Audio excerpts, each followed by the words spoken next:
नमस्कार दोस्तों, welcome to सरकार स्टडी बेस्ड एजुकेशन।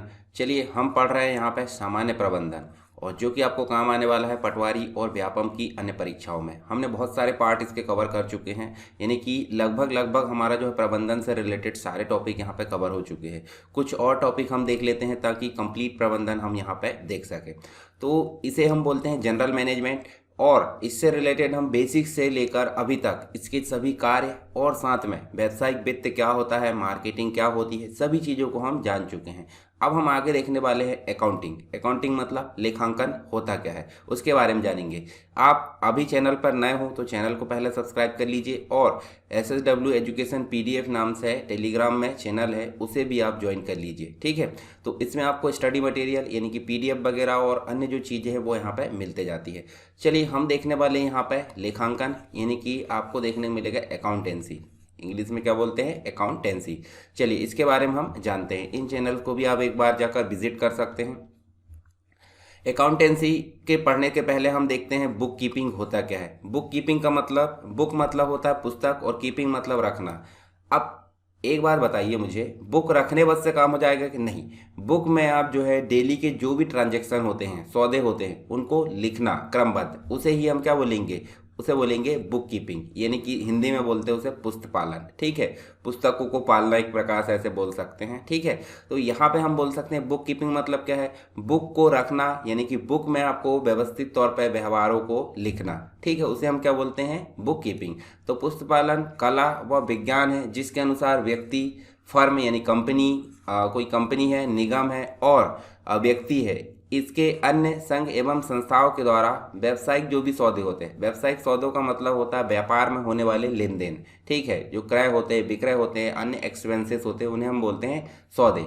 इससे संबंधित जो भी वित्तीय प्रकृति है, वित्तीय प्रकृति मतलब फाइनेंस से रिलेटेड जितनी भी क्रियाएं हो रही है, उसके सौदे को मौद्रिक रूप में कुछ निश्चित नियमों के आधार पर निश्चित पुस्तकों में लिखना। निश्चित नियमों के आधार पर कुछ पुस्तकों में लिखने को हम क्या बोल रहे हैं, बुक कीपिंग बोल रहे हैं। यानी कि डेली के जितने भी व्यवहार हो रहे हैं, जितनी भी प्रक्रिया हो रही है, उनको व्यवस्थित तौर पर मौद्रिक क्रम में एक पुस्तक में लिखने की क्रिया को हम बोलते हैं बुक कीपिंग, यानी पुस्त पालन बोलते हैं। इसकी कुछ डेफिनेशन है, जैसे बीजी बिक्री के अनुसार अगर देखें तो बुक कीपिंग वह नींव है जिस पर जो है वर्तमान व्यापार का ढांचा ठहरा हुआ है, यानी कि एक प्रकार से आधारभूत चीज है ये, वर्तमान में जितने भी व्यावसायिक सौदे हो रहे हैं उसका आधार है, ठीक है। स्पाइसर और पैगलर के अनुसार अगर देखें तो पुस्तपालन व्यावसायिक तथा अन्य सौदों को मुद्रा के रूप में लिखने की एक कला है। ले देखे बात वही बोली जा रही है, बस आप डेफिनेशन थोड़ा सा ध्यान में रखिए। कार्टर के अनुसार पुस्तपालन का आशय हिसाब की पुस्तकों में मुद्रा या माल के हस्तांतरण से संबंधित सभी व्यापारिक सौदों का लेखा करने की कला या विज्ञान है। और कला और विज्ञान क्या होती है, कला मतलब कुछ सिद्धांत होते हैं, ठीक है, सिद्धांतों जो बने बनाए रहते हैं, उन सिद्धांतों को उपयोग करना एक प्रकार से कला कहलाती है। चलिए अब बात करते हैं पुस्तपालन की, बात तो यहाँ खत्म हो गई। अब बात करते हैं लेखाकर्म यानी कि अकाउंटेंसी। जो पुस्तपालन है यानी कि बुक कीपिंग है, उसका काम खत्म होता है, तब से शुरू क्या होता है हमारा लेखांकन, यानी कि एक प्रकार से अकाउंटेंसी। लेखाकर्म का आशय वित्तीय स्वभाव के सौदों, यानी कि जो ट्रांजैक्शन होते हैं, जो भी इवेंट्स होते हैं, घटनाएं, उनको मौद्रिक रूप का लेखा करने एवं वर्गीकरण करने तथा उसे सूक्ष्म बनाने से, यानी कि थोड़ा और एडवांस काम हो जाता है। बुक कीपिंग में नॉर्मली लिखना बस होता था, परंतु यहाँ पर उसको कैटेगराइज भी कर दिया जा रहा है, उसको सूक्ष्म रूप से परिवर्तित भी कर दिया जा रहा है, ठीक है। तो उससे क्या होगा, हमको देखने में आसानी होगी कि जैसे कैश से रिलेटेड आपको चीज़ें देखना तो कैश का अकाउंट मिल जाएगा, ठीक है। अगर आपको क्रय से रिलेटेड देखना तो क्रय का अकाउंट मिल जाएगा। तो ये वर्गीकरण करने का काम किस में किया जा रहा है, अकाउंटेंसी में। इन सभी चीज़ों के बारे में आगे मैं आपको डिफाइन करूंगा।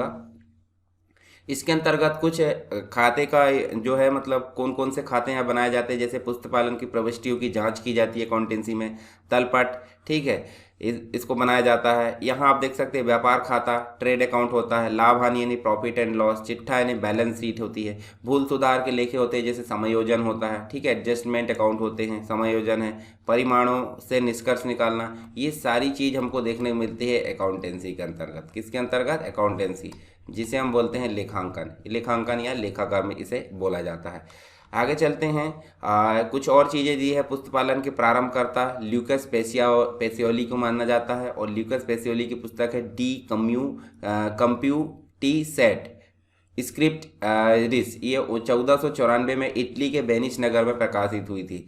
हिसाब किताब की पुस्तकों में निश्चित नियमों के अनुसार लेखा करने की विधि को हम क्या बोलते हैं, लेखांकन बोलते हैं, और साथ ही उसे वर्गीकृत भी कर सकते हैं। पुस्तपालन का कार्य जहाँ समाप्त होता है वहीं पर लेखाकर्म का कार्य, अकाउंटिंग का कार्य यहाँ पे शुरू होता है। और लेखांकन का उद्देश्य धन की माप करना होता है। ठीक है, मुख्य रूप से आप देख सकते हैं धन की माप करना यानी कि लेखांकन का कार्य होता है। लेखांकन की कुछ प्रणाली होती है, जैसे कि आप देख सकते हैं इकहरा लेखा प्रणाली, जिसमें कुछ सौदों को छोड़ दिया जाता था और कुछ सौदों को लिख लिया जाता था एक रूप में। इसके अलावा दोहरा लेखा प्रणाली में सौदे के मतलब सौदों को दोनों पक्षों में लिखा जाता था। ठीक है, जैसे कि आप अभी देखेंगे DR और CR, डेबिट और क्रेडिट। आप देखे होंगे जब आप ATM से पैसे निकालते हैं तो आपके पास एक मैसेज आता है। ठीक है, मतलब आपका जो अमाउंट है वो DR किया जा चुका है, मतलब निकाला जा चुका है, आपके पास पैसा आ चुका है। और अगर आप पैसा जमा करते हो तो CR यानी कि आपके पास से पैसा गया तो CR का मैसेज आता होगा। CR मतलब होता है क्रेडिट और DR मतलब होता है डेबिट। ठीक है, तो ये दोनों चीज़ों को मिलाकर जो प्रणाली बनती है उसे बोलते हैं दोहरा लेखा प्रणाली। रोकड़ प्रणाली जो होती थी मुख्य रूप से धन लाभार्जन या धन कमाने के उद्देश्य से जिन संस्थाओं का मतलब जो है काम नहीं होता, यानी धन कमाने के उद्देश्य से जो काम ज़्यादा नहीं करती है, जैसे कि हॉस्पिटल हो सकता है, शिक्षण संस्थान, कोई लैब क्लब वगैरह, ये सारी चीज़ें जो होती है रोकड़ प्रणाली का यूज़ करती है। ठीक है, और रोकड़ में लेन देन किया जाता है, इसका लेखा इसमें किया जाता है। भारतीय बही खाता प्रणाली की अगर बात करें तो लेखे जो भी लेखा जोखा होता है वो देसी भाषाओं में लिखे जाते हैं। इसमें लंबी बही यानी कि जो पुस्तक होती है, ठीक है, जिसमें सौदों को लिखा जाता है उसे बोलते हैं बही, और यह लेखा प्रणाली पर आधारित है, दोहरा लेखा प्रणाली पर। तो सिंपल सी बात है, अगर पूछा जाएगा भारतीय बही खाता प्रणाली किसके ऊपर आधारित है तो दोहरा लेखा प्रणाली पर आधारित है, ये आपका आंसर होगा। चलिए आगे बढ़ते हैं, कुछ डेफिनेशंस यहाँ पे जान लेते हैं और उसके बाद हम क्वेश्चन को हल करेंगे। ज़्यादा डिटेल में यहाँ अकाउंटेंसी नहीं पढ़ना है क्योंकि हमको अकाउंटेंट नहीं बनना है, हमको यहाँ पे 25 मार्क्स के लिए काम करना है। बस इतना आप ध्यान में रखकर मैनेजमेंट को पढ़िए। आपको विद्वान नहीं बनना है, विद्वान नहीं बनना है मैनेजमेंट का। अगर इसको विद्वान बनने की सोचते हैं तो आप बाकी के 170 मार्क्स को छोड़ रहे हो ऐसा मान सकते हैं। तो आपको एवरेज निकाल कर चलना है कि आपको अन्य सभी सब्जेक्ट भी कवर करना है और साथ में आपको 25 मार्क्स में मैनेजमेंट को भी कवर करना है।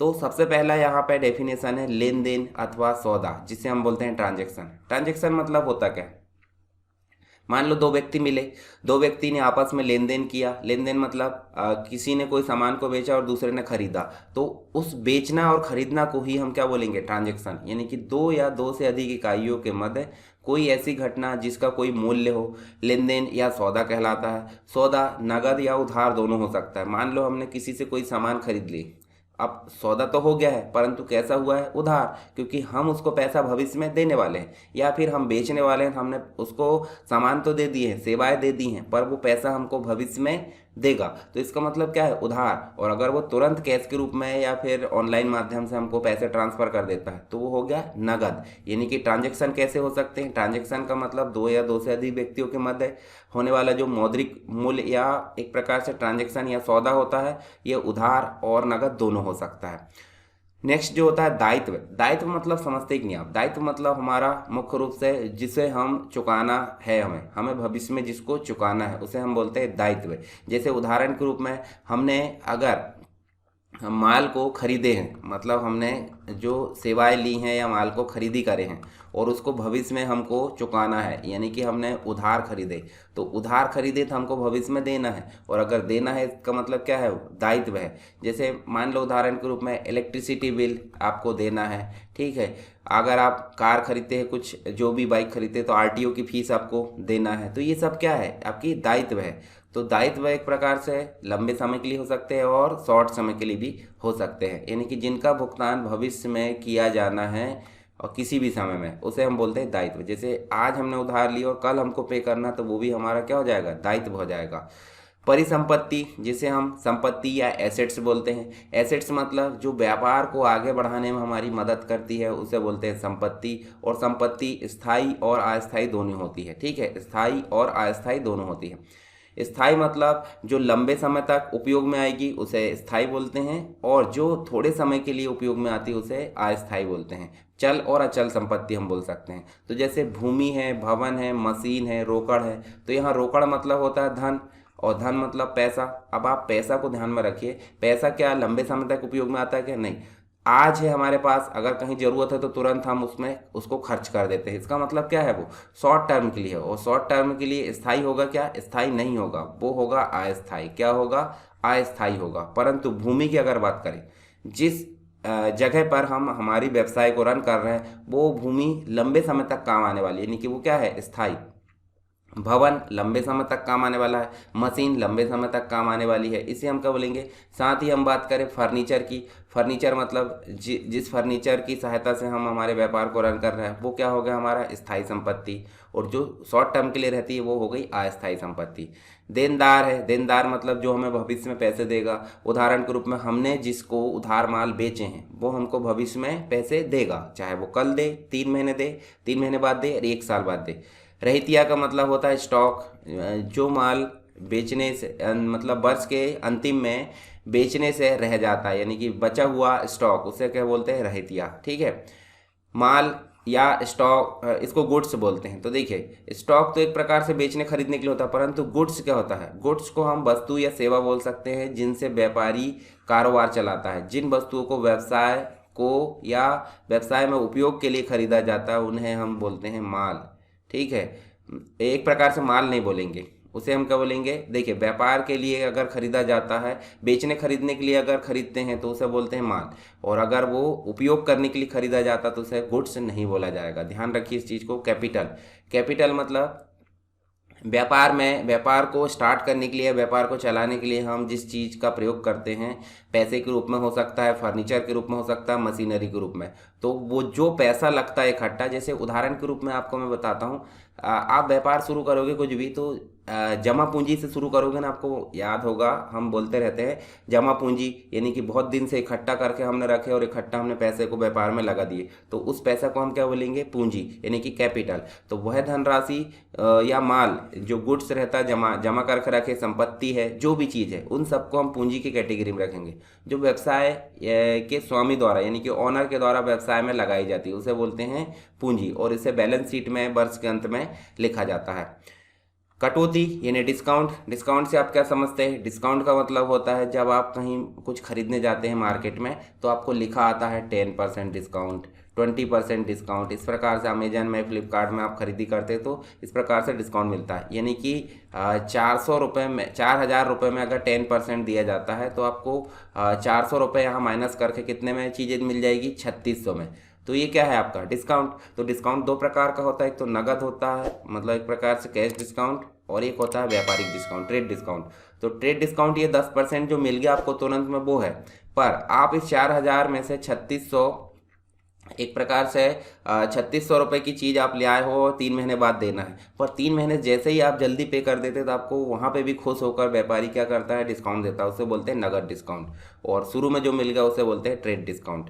चलिए, प्रॉफिट का मतलब क्या होता है? लागत से अधिक हमको अगर प्राप्त हो रहा है जो हमने लगाए हैं, मान लो हमने 10,000 रुपये कुछ किसी चीज़ में लगाया और हमको 15 मिल रहा है, इसका मतलब क्या है? जो 5 एक्स्ट्रा मिला है वो हमारे लिए क्या हो जाएगा? वो हमारे लिए हो जाएगा लाभ। ठीक है, प्रॉफिट।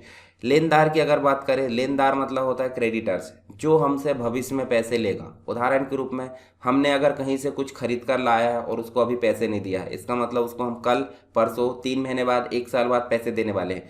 तो हम जिसको पैसे देने वाले हैं, जिससे हमने उधार माल खरीदे हैं, उसके लिए हम हो गए लेनदार। ठीक है, मतलब वो हमारे लिए लेनदार हो गए एक तरीके से, यानी कि हम उसको पैसा देंगे।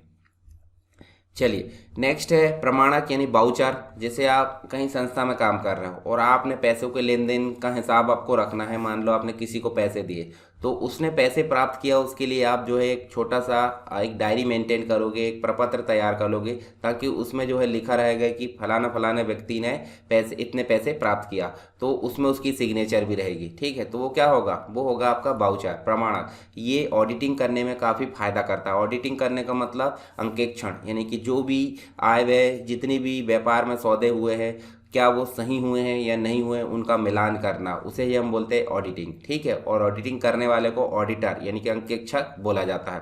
स्टॉक का मतलब क्या होता है? ऐसा माल जो व्यापारी वर्ष के अंत में या खाता बंद होने की तिथि तक बिना बिके हुए बचा रहता है, उसे हम बोलते हैं स्टॉक। ठीक है।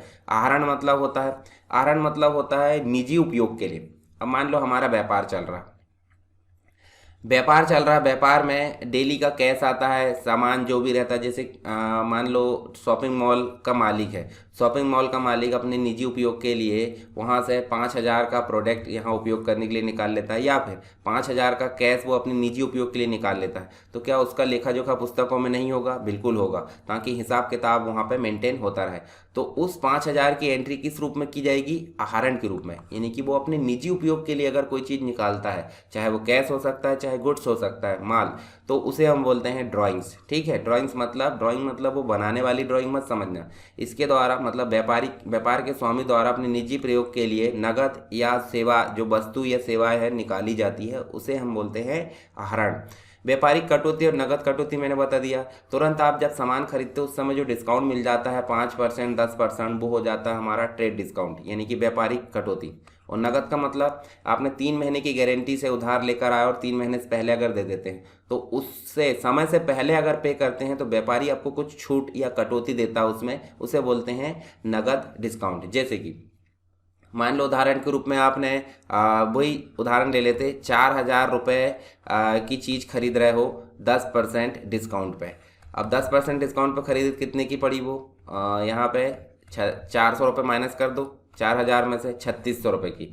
3,600 रुपये आपको 3 महीने में देना है। कितने महीने में देना है? 3 महीने में। और आप दे देते हो 2 महीने में। तो 2 महीने में देने के कारण इस 3,600 का 5% भी आपको, या फिर मान लो चलिए 5% आपको डिस्काउंट दिया जाता है। तो 3,600 का 5% माइनस होगा और जो राशि आपको देना होगा वो इसमें माइनस होकर जो आएगी वो आप उसको दे दोगे। तो ये 5% जो है वो नगद है, और ये 10% जो शुरू में मिला वो एक प्रकार से व्यापारिक है। तो व्यापारिक और नगद कटौती में आपको समझ में आ गया होगा। विशेष कटौती क्या होती है? स्पेशल डिस्काउंट होता है। कुछ विशेष ग्राहक जो कि परमानेंट होते हैं उस व्यापारी के लिए, व्यापार के लिए, उसे बोला जाता है विशेष कटौती। व्यवसाय मतलब लाभ कमाने के उद्देश्य से जो कार्य किया जाता है उसे व्यवसाय बोला जाता है। हानि, जो हमने लागत लगाए हैं उससे कम अगर प्राप्ति होती है तो उसे हम बोलते हैं हानि, या फिर आय से अधिक अगर व्यय हो जाते हैं तो उसे हम बोलते हैं हानि। ठीक है। क्रय का मतलब जब हम खरीदते हैं किसी से कोई चीज़ तो उसे क्रय बोलते हैं। विक्रय मतलब जब हम बेचते हैं कोई चीज़, वो उसे हम विक्रय बोलते हैं। अब सेवा हो सकती है, माल हो सकता है, जो भी चीज़ है।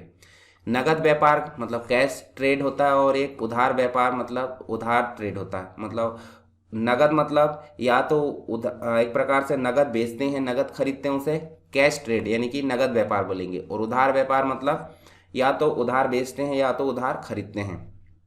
अब बात करते हैं एक्सपेंस की। एक्सपेंस मतलब होता है खर्च, जैसे कि वेतन देना एक्सपेंस है, मतलब सैलरी देना एक्सपेंस है। मशीन खरीदना एक प्रकार से एक्सपेंस है। माल खरीदना एक्सपेंस है। स्टेशनरी, किराया, ये सब जो है व्यापार को चलाने में यहाँ सहायक है। और एक और होता है व्यय, यानी कि एक्सपेंडिचर। यदि व्यय का जो है लाभ 1 वर्ष के भीतर प्राप्त होता है, व्यय का जो लाभ जो हमने व्यय किया है वो 1 वर्ष के अंदर अगर प्राप्त हो जाता है, तो अर्थात यहाँ पे इसे लाभ का व्यय कहेंगे। लाभ मतलब हमको 1 वर्ष के अंदर उसमें आगम मतलब लाभ, एक प्रकार से लाभ का व्यय से बोलेंगे। और यदि 1 वर्ष से अधिक में मिलता है तो उसे हम पूंजीगत व्यय बोलेंगे। पूंजीगत मतलब लंबे समय तक के लिए हमने व्यय किया है और बाद में हमको वो मिलने वाला है। इसके अलावा देनदार जो होता है, देनदार मतलब हमारा कोई व्यापार है और हमने किसी को माल उधार बेचा है, वो हमको 3 महीने बाद पैसे देगा, तो इस हिसाब से वो हमारा क्या हो गया? देनदार हो गया, यानी कि डेब्टर्स। डेबिट और क्रेडिट। डेबिट मतलब जो चीज़ें हमारे व्यापार में आती है उसे डेबिट करते हैं, ये होता है संपत्ति के लिए और एक प्रकार से पर्सनल अकाउंट में होता है। परंतु लाभ हानि खाता में इस प्रकार की चीज़ें नहीं होती। तो डेबिट को डीआर से दर्शाया जाता है अकाउंटिंग की पुस्तक में। क्रेडिट मतलब होता है जो चीज़ें व्यापार से जाती है उसे क्रेडिट करा जाता है, और इसे सीआर से यहाँ पे दर्शाया जाता है। तो ये बेसिक मैंने टर्मिनोलॉजी आपको बताया। आई होप आपको ये बेसिक चीज़ें समझ में आ गई होगी। अगर इससे रिलेटेड कोई क्वेश्चन बनता है तो आप जरूर हल कर पाएंगे। चलिए हम कुछ क्वेश्चन को यहाँ पे हल कर लेते हैं। पहला क्वेश्चन है हमारे पास में, ऐसे उद्योग है जो आगे प्रजनन में यानी कि एक प्रकार से इसमें उपयोग के लिए पौधे और जीवों के प्रजनन में लगे हुए हैं। पौधे और जीवों के प्रजनन में कौन लगा बताइए मुझे? निष्कर्षण उद्योग है, विनिर्माण उद्योग है, निर्माण उद्योग है, या अनुवांशिक। ठीक है, यहाँ पे आपका राइट आंसर हो जाएगा डी, अनुवांशिक उद्योग। ठीक है, तो यहाँ आप देख सकते हैं जेनेटिक इंजीनियरिंग में अनुवांशिक सामग्री यानी कि डीएनए और आरएनए के रसायन विज्ञान को बदलने की तकनीक शामिल है और इस प्रकार होस्ट जीव के फेनोटाइप को बदलते हैं। जैसे कि उदाहरण के रूप में हम देखें तो बीटी कपास है। ठीक है, बीटी कपास में हम देख सकते हैं बीटी मकई है, चावल है, टमाटर है, आलू है और सोयाबीन। ये सभी में हम देख सकते हैं अनुवांशिक उद्योग के एक प्रकार से उदाहरण हमने देखे हैं। नेक्स्ट है निम्नलिखित में से कौन सा जो है अचल परिसंपत्ति मतलब हम बोल सकते हैं एसेट्स। एसेट्स मतलब होता है, हम संपत्ति भी से बोल सकते हैं नॉर्मल भाषा में, पर इसको परिसंपत्ति बोलते हैं, इसके अंतर्गत आता है। तो देखिए कौन सा अचल संपत्तियों के अंतर्गत आता है। तो देखिए देनदार है, स्थैतिक मदे है, ठीक है, संयंत्र और मशीनरी है और माल की मरम्मत है। तो यहाँ अचल यानी कि एक होती है चल, यानी कि चल मतलब होता है एक प्रकार से अस्थायी संपत्ति। चल मतलब होता है अस्थायी संपत्ति और अचल मतलब होता है स्थायी संपत्ति। तो यहाँ स्थायी संपत्ति की बात की जा रही है। तो राइट आंसर हमारा अस्थायी संपत्ति मतलब स्थायी संपत्ति संयंत्र। संयंत्र मतलब मशीनरी हो सकता है, तो मशीनरी व्यापार में लंबे समय तक उपयोग की जाती है, यानी कि वो कैसी है, वो स्थायी है। स्थायी मतलब अचल संपत्ति, राइट आंसर सी हो जाएगा। तो प्लांट, संयंत्र मतलब प्लांट होता है और मशीनरी मतलब प्रकार से मशीन। अचल संपत्ति व्यापार में लंबी अवधि के लिए खरीदी जाती है, माल एवं सेवाएं उत्पादन में सहायक होते हैं। बिना बिके तैयार माल, अर्ध तैयार माल कच्चे माल के स्टॉक के रूप में यहाँ पे जाना जाता है। ठीक है, तो देखिए इसे हम बोलते हैं क्या, इसे बोलते हैं स्टॉक। क्या बोलते हैं, स्टॉक, यानी कि इंग्लिश में इसे स्टॉक बोलेंगे और हिंदी में इसको रहतिया बोलेंगे। क्या बोलेंगे, रहतिया। अब यहाँ किसके रूप में जाना जाएगा, निवेश मतलब इन्वेस्टमेंट होता है, व्यय मतलब एक प्रकार से एक्सपेंस होता है, ठीक है, एक्सपेंडिचर। उत्पाद मतलब होता है प्रोडक्ट। बचा क्या, इन्वेंट्री। तो इन्वेंट्री को ही हिंदी में बोला जाता है मतलब एक प्रकार से दूसरी भाषा में स्टॉक या फिर रहतिया बोला जाता है। तो यहाँ पे तैयार माल, बिना बिका माल, कच्चा माल किस रूप में जाना जाएगा, इन्वेंट्री के रूप में। ठीक है, इन्वेंट्री मतलब रहतिये के रूप में, जो खाता बंद होने की तिथि तक बिना बिका हुआ रह जाता है। ठीक है, बोनस शेयर जारी किए जाते हैं कैसे, मौजूदा कर्मचारियों को मुफ्त में जारी किए जाते हैं। मौजूदा कर्मचारियों को कम लागत पर, नए शेयरधारकों को मुफ्त में और नए शेयरधारकों को रियायती मूल्य पर। तो सिंपल सी बात, बोनस मतलब क्या है, बोनस के लिए कोई पैसा थोड़ी लिया जाता है। बोनस शेयर तो आपको फ्री में बांटे जाएंगे, किसको, मौजूदा कर्मचारियों को। तो राइट आंसर क्या हो जाएगा हमारा, ए हमारा राइट आंसर है। तो देखिए यहाँ मौजूदा कर्मचारी को मुफ्त में जारी किए जाते हैं और इस प्रकार का प्रस्ताव तब दिया जाता है जब कंपनी के पास नकदी की कमी हो और शेयरधारक नियमित आय की उम्मीद करते हो। बोनस इश्यू में कंपनी में कैश फ्लो नहीं है, मतलब कैश फ्लो शामिल नहीं है और यह कंपनी की शुद्ध संपत्ति नहीं बल्कि केवल शेयर पूंजी में वृद्धि करता है। प्रबंधन लेखांकन क्या है, प्रबंधन लेखांकन को आप क्या समझते हैं। देखिए पोस्टमार्टम ड्यूटी है, भविष्य के लिए लेखांकन, वर्तमान के लिए लेखांकन और अपनी संपूर्णता में किसी व्यापार की स्थिति को दर्शाता है।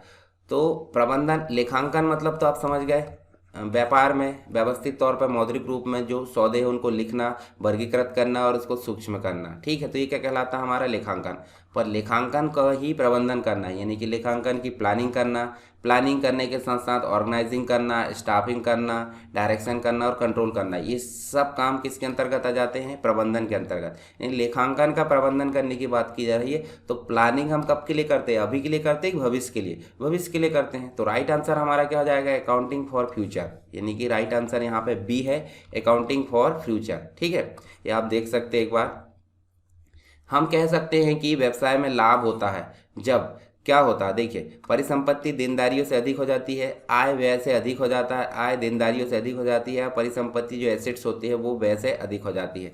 तो सिंपल सी बात है, जब लाभ होता है तो आय किससे अधिक हो जाएगा, व्यय से, यानी कि हमने जो लागत लगाए हैं वो छोटी हो जाएगी किससे, हमारी प्राप्ति से, यानी कि उस समय हमको क्या हो जाएगा, लाभ। तो लाभ अधिक है, यानी कि जो व्यय है वो किससे बड़ा है, वो आय, मतलब एक प्रकार से व्यय छोटा है, व्यय छोटा है किससे, आय से। तो इस समय हमको लाभ होता है। ठीक है, चलिए राइट आंसर हमारा यहाँ पे बी है।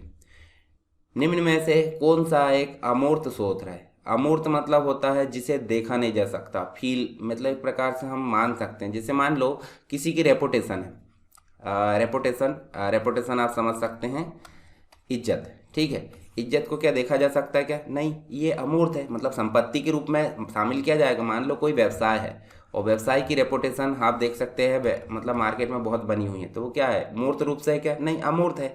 उसी प्रकार आप देख सकते हैं यहाँ पे टेक्नोलॉजी है क्या? मशीनरी, रॉ मटेरियल या कैपिटल? कैपिटल तो पूंजी है, इसे हम देख सकते हैं या फिर मूर्त रूप में देखने को मिलती है। कच्चा माल भी हम देख सकते हैं, मशीनरी भी पर जो टेक्नोलॉजी है, टेक्नोलॉजी को हम मूर्त रूप में नहीं देख सकते। ठीक है, टेक्नोलॉजी मतलब एक प्रकार से हम देख सकते हैं कोई चीज़ प्रोडक्ट बनकर आ गया तो वो हमारी संपत्ति हो गई, पर वो किस टेक्नोलॉजी पर आधारित है वो हम नहीं देख सकते, यानी मूर्त रूप में वो नहीं है। तो राइट आंसर यहाँ पे हो जाएगा ए हमारा राइट आंसर है। जैसे कि किसी की गुडविल, इज्जत है, रेपुटेशन है, ट्रेडमार्क हो गया, ठीक है, प्रौद्योगिकी हो गया, पेटेंट हो गया, प्रकाशन का शीर्षक हो गया, ये सब क्या होते हैं हमारे? ये सब होते हैं अमूर्त स्रोत होते हैं या संपत्ति हम इसे बोल सकते हैं।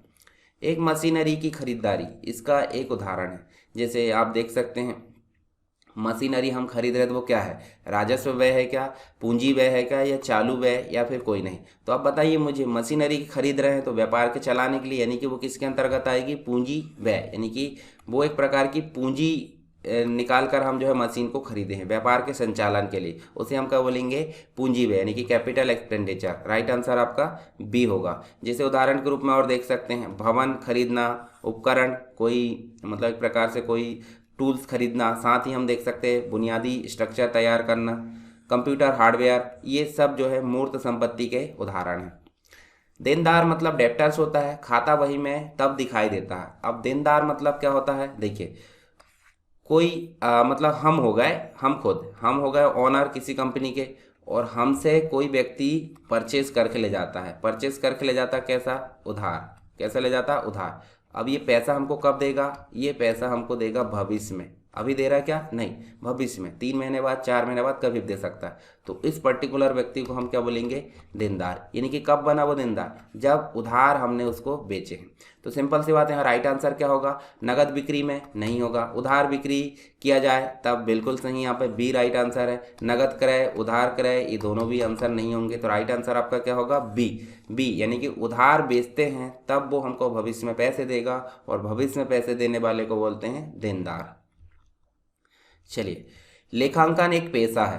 पेशा मतलब क्या होता है? पेशा मतलब होता है प्रोफेशन। क्या होता है? प्रोफेशन। और प्रोफेशन किसे बोलते हैं? जो ज्ञान, बुद्धि और दिमाग के आधार पर हम उपयोग करते हैं। जैसे डॉक्टर एक क्या है? प्रोफेशन है। वकील, एडवोकेट एक प्रोफेशन है। प्रबंधक भी एक प्रकार से प्रोफेशन है। तो आप इस प्रकार से समझ सकते हैं कि लेखांकन क्या है? लेखांकन भी कुछ सिद्धांत, कुछ ज्ञान, बुद्धि के आधार पर जो है उसमें आवश्यकता होती, तभी वही व्यक्ति लेखांकन कार्य कर सकता है।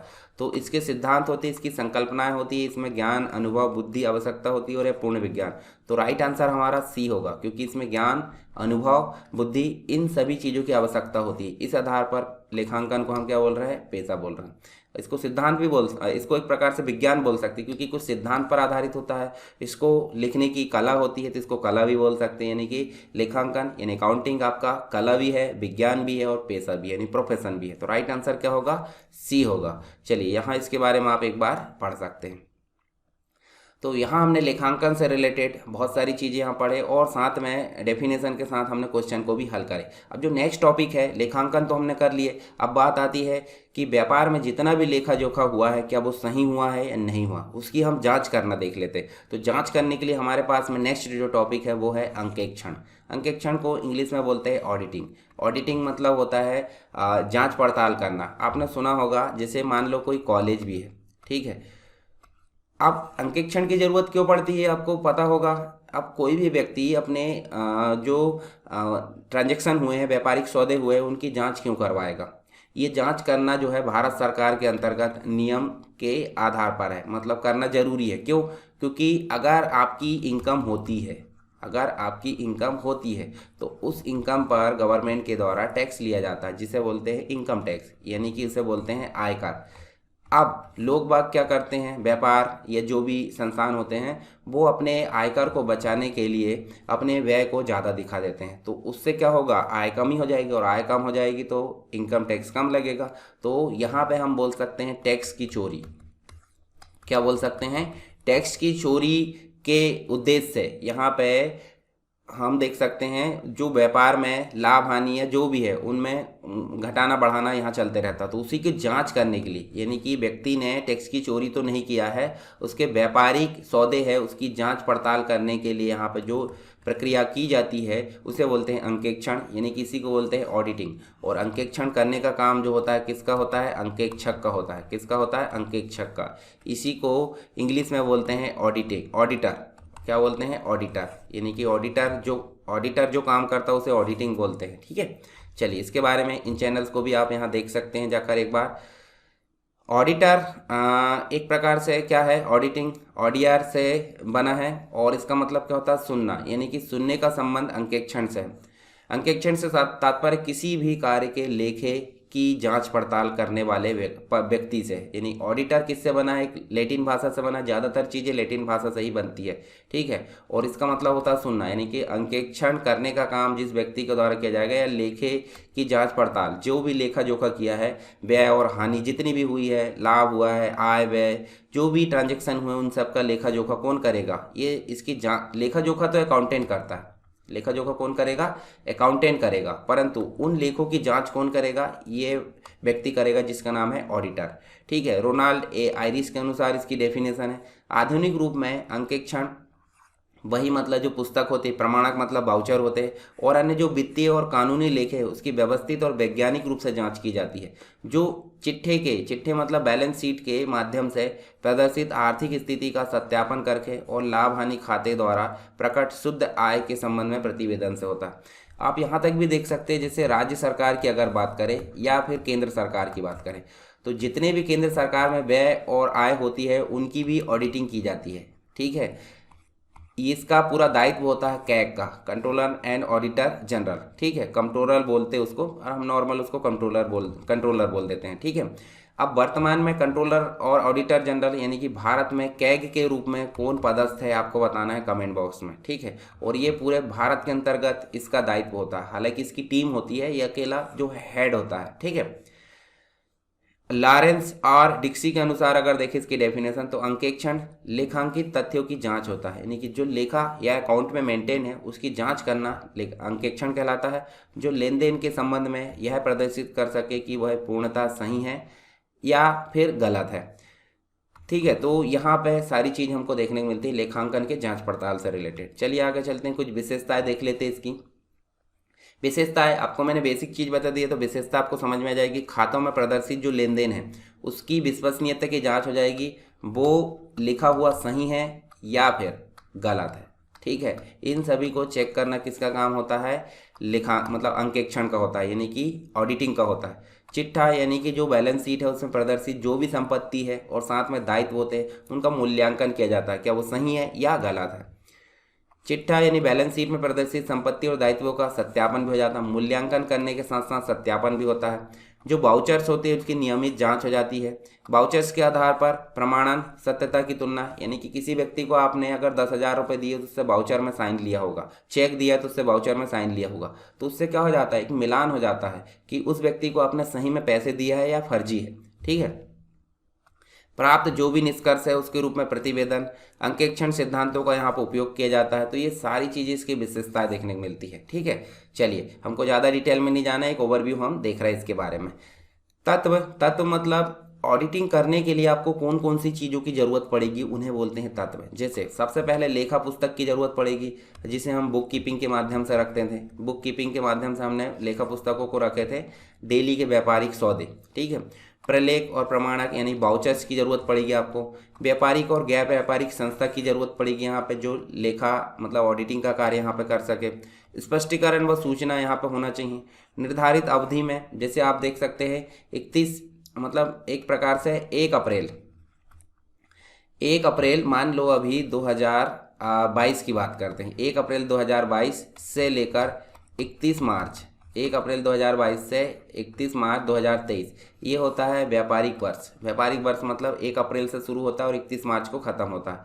तो 1 अप्रैल से लेकर 31 मार्च तक की जितनी भी गतिविधियाँ है उनका क्या किया जाएगा, अकाउंटिंग की जाएगी और अकाउंटिंग को चेक किया जाएगा। चेक करने को ही हम क्या बोलते हैं, ऑडिटिंग, यानी कि निर्धारित अवधि यहाँ पे होना चाहिए। ठीक है। वर्ष के अंत तक सारी चीज़ों का ऑडिटिंग हो जाना चाहिए। दिसंबर को वर्ष का अंत नहीं माना जाता, व्यापारिक वर्ष का अंत है 31 मार्च। प्रमाणकों यानी वाउचर के आधार पर इसकी जांच भी की जाती है। आर्थिक स्थिति की जानकारी की जाती है और प्रतिवेदन मतलब रिपोर्ट तैयार करके दिया जाता है, जबकि अकाउंटिंग में इस प्रकार की कोई व्यवस्था नहीं होती। ऑडिटिंग में रिपोर्ट तैयार करके देना होता है, ठीक है। अब ऑडिटिंग करने का काम कौन करेगा? सीए, चार्टर्ड अकाउंटेंट करेगा, ठीक है। चार्टर्ड अकाउंटेंट मतलब सीए की परीक्षा होती है, उससे वो सीए बनता है, ठीक है। उद्देश्य क्या होते हैं किसके? ऑडिटिंग के। तो मुख्य उद्देश्य की अगर बात करें तो सत्यता की जांच, जो चीज़ें एक्टिविटी हुई है व्यापार में, लाभ हानि ट्रांजैक्शन हो, उसकी सही है या गलत है इसकी जांच करना। पूर्णता की जांच, पूर्णता मतलब वो पूर्ण है या अपूर्ण है। नियम अनुकूलता की जांच, नियम अनुसार काम किया गया है या नहीं किया गया। तो ये मुख्य उद्देश्य होते हैं। कुछ सहायक उद्देश्य, अशुद्धियों का पता लगाना, कपट का पता लगाना। तो अशुद्ध मतलब एक प्रकार से गलती हो जाती है तो वो अज्ञानतावश होती है। पर अगर छल कपट किया जा रहा है तो वो ज्ञान, यानी कि कोई चीज़ अगर टैक्स बचाने के लिए हम ज़्यादा कम लिख रहे हैं तो मतलब क्या है? वो छल कपट, अज्ञानता थोड़ी है। तो अज्ञानता से हमारी गलतियाँ होती। अशुद्धि तथा छल कपटों को रोकना इसका उद्देश्य होता है। अन्य उद्देश्य, कर्मचारियों को परामर्श देना, कर्मचारियों पर नैतिक प्रभाव डालना, सरकारी अधिकारियों को संतुष्ट करना और वैधानिक आवश्यकताओं को पूरा करना। लीगली एक नियम मतलब एक प्रकार से लीगल भी है, वैधानिक है कि ऑडिटिंग करना जरूरी है। अन्यथा सभी संस्था टैक्स बचाने के लिए कुछ भी ट्रांजैक्शन में लिख सकते हैं, तो उसी को जांच करना क्या कहलाता है? ऑडिटिंग कहलाता है। चलिए, छल कपटों का पता करना। छल कपट जानबूझकर किया जाता है, जबकि गलती जो हो जाती है, गलती अगर होती है तो वो भूल के कारण होती है, भूल या फिर अज्ञानता बस।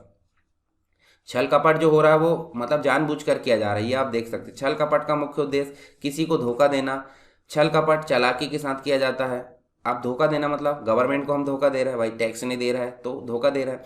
जैसे मान लो उदाहरण के रूप में हम कोई ज़मीन खरीदते हैं, ज़मीन मान लो 50 लाख की खरीदे, ठीक है, 50 लाख की हमने ज़मीन खरीदे, और जब रजिस्ट्री की बात आती है तो रजिस्ट्री में 10% लगता है। तो 50 लाख का 10% निकाल लो आप, तो व्यक्ति 50 लाख की जगह उसको 25 लाख रुपए में खरीदा, ऐसे प्रकार बता देता ताकि उसकी रजिस्ट्री यानी कि जो टैक्स है वो कम लग सके।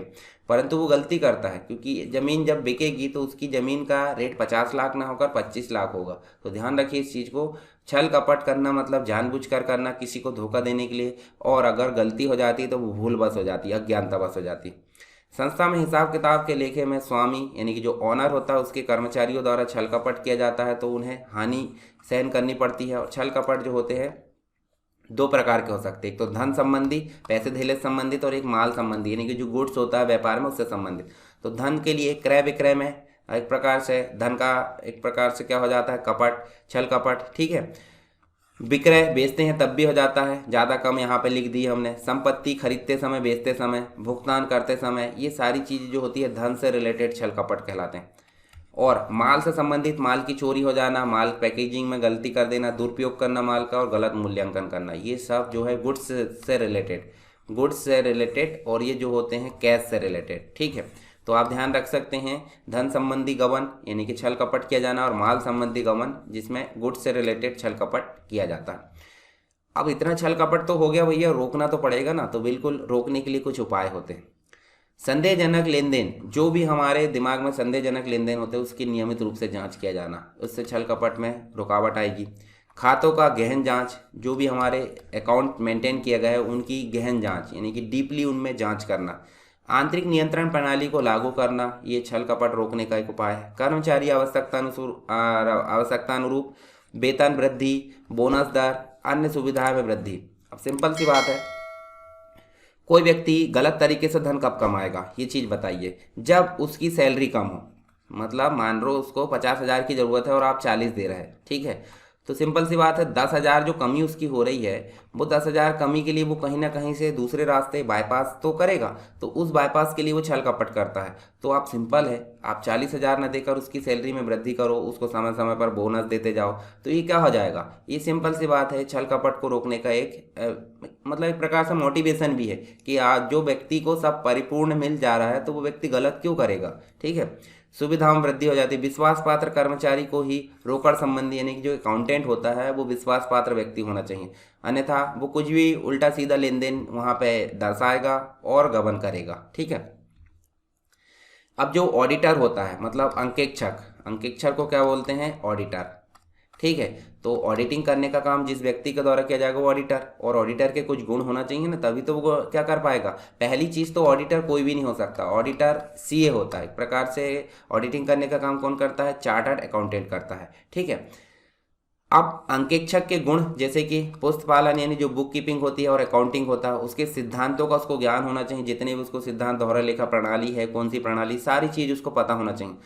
दूसरी जो है व्यवसाय की तकनीकों का ज्ञान होना चाहिए, व्यवसाय में कौन कौन सी चीज़ों का उपयोग किया जाता है, क्या सिद्धांत फॉलो किया जाता है वो भी उसको पता होना चाहिए। लेन देन की जानकारी उसको होना चाहिए, लेन देन क्या होते हैं पता चल रहा है। अज्ञान व्यक्ति को हमने ऑडिटिंग के लिए बिठा दिया तो उससे क्या होगा, ऑडिटिंग होगी क्या, नहीं। एक तो आपने पहले ही व्यापार में उल्टे सीधे ट्रांजेक्शन किए, मतलब दर्शाया है, और दूसरा ऑडिटिंग करने वाला भी आपका गड़बड़ है। अंकेक्षण का कार्य में निपुण होना चाहिए। अब ऑडिटर वही कहलाएगा जो ऑडिटिंग कार्य अच्छे से करता हो, ठीक है।